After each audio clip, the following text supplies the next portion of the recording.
Now, in your letter to us, Mr. Aherne, you say that our programme was a complete indictment of Irish honey production. Now, in what way was it an indictment? Well, in many ways. First of all, it was stated that all Irish honey is light honey in colour.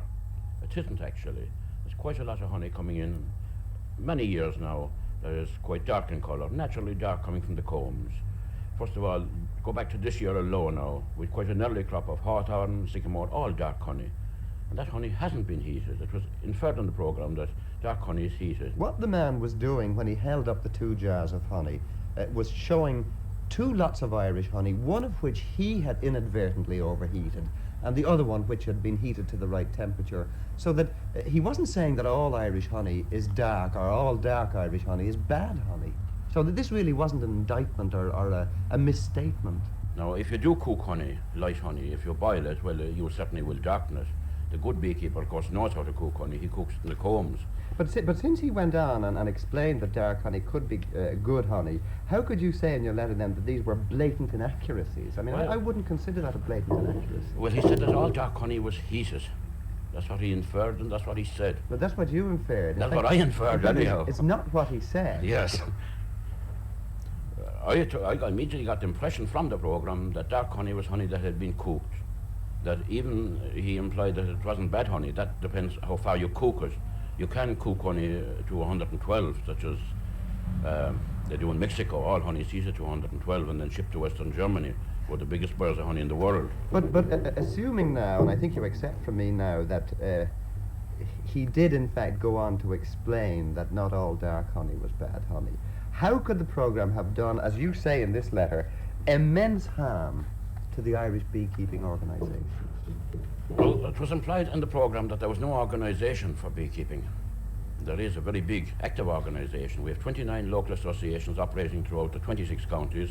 We're in close affiliation with the Ulster Beekeeper Association, who are a separate unit. We're in close association with the British Beekeeper Association, with the Welsh Beekeepers, with the Scottish Beekeepers and the Isle of Man Beekeepers. And beekeeping on these islands is very, very, very well organised indeed. But I think what really bothered you and other Irish beekeepers was that we criticised the fact that Irish honey is twice as dear as imported honey, and I think we were right to criticise this fact. Irish honey is dearer than imported honey, but you must look at it that quite a lot of imported honey is subsidised. First of all, I can recall being in Prague in 1963, when we bought Czechoslovakian honey there at 12 and 6 a pound. We came back to London and we found we could buy the same honey in bulk at London Docks for 10 pence a pound. It's subsidised insofar as to get hard currency, if you like to call the sterling hard at the moment, for the soft currency of Eastern European countries. But let's look at this guaranteed price of 3 shillings a pound that you're getting for your honey. This price is arrived at how?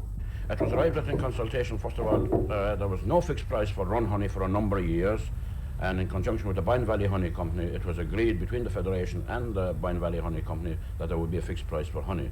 And they gave a guaranteed minimum price for 5 years, I think it's expiring next year, for 5 years for run honey at 3 shillings per pound. But could you not produce your honey more cheaply than 3 shillings a pound and then allow people like me to buy honey at almost equal to the price of imported honey? We couldn't actually.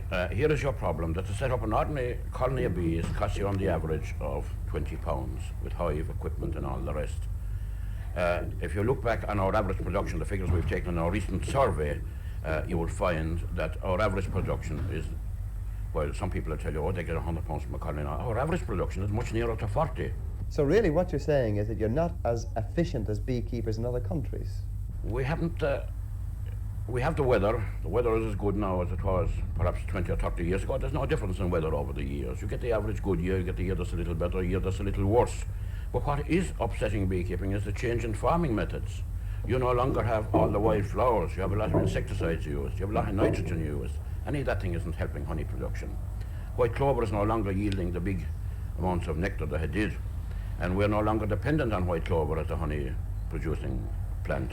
But are our beekeepers efficient enough? Are they as efficient as beekeepers in other countries? Or are they really just a bunch of amateurs? They're not a bunch of amateurs, no. There are beekeepers in this country producing 9 and 10 tonnes of honey per year, quite a number of them. In County Wexford last year there were 115 tonnes was produced. But there are quite a number of amateurs, I agree with you on that. But the main problem in beekeeping is that quite a lot of beekeepers aren't agreeable to learn modern methods. and the production isn't as high perhaps as it would be, especially swarm control. That is the thing that isn't practiced, and it should be practiced by beekeepers. Is our honey as good as the foreign honey? Oh yes, by far better than foreign honey, because foreign honey is exported in barrels to this country, coming through various changes of temperature, bulked in together, mixed and blended with foreign honey from various countries, and Irish honey, which is handled properly and sold directly to the shops, must be infinitely better than honey that isn't handled as carefully, or cannot be handled as carefully due to the long distance it has to travel. But you're still prepared always to accept the fact that your honey, our honey, is going to be twice the price of imported honey, which in many cases must be just as good. Not in many cases just as good. It cannot be as good as Irish honey, because Irish honey properly produced, there's bad Irish honey, make no mistake about that. Some beekeepers are careless in producing honey, and I'll agree with you that some of the honey we see in our shops and supermarkets is a disgrace, Irish honey.